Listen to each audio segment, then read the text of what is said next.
College വിദ്യാർത്ഥികളെ കാറിടിച്ച് കൊലപ്പെടുത്താൻ ശ്രമിച്ച കേസിൽ യൂട്യൂബർ മണവാളനെ റിമാൻഡ് ചെയ്തു.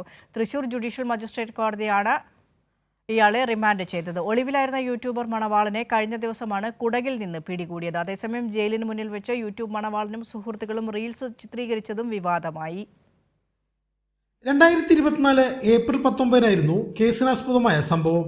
കേരളവർമ്മ കോളേജിലുണ്ടായ തർക്കത്തെ തുടർന്നാണ് ഇയാളും സംഘവും വിദ്യാർത്ഥികളെ കാറിടിച്ച് കൊലപ്പെടുത്താൻ ശ്രമിച്ചത്.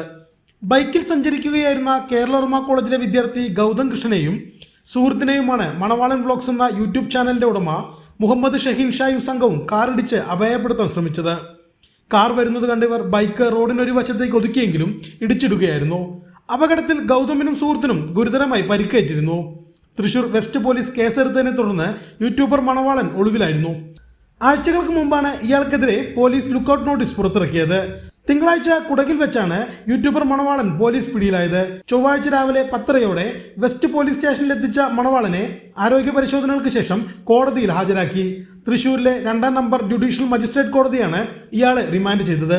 അതേസമയം വിയ്യൂർ ജയിലിന് മുന്നിൽ വെച്ച് യൂട്യൂബർ മണവാളനും സുഹൃത്തുക്കളും റീൽ ചിത്രീകരിച്ചതും വിവാദമായിട്ടുണ്ട്.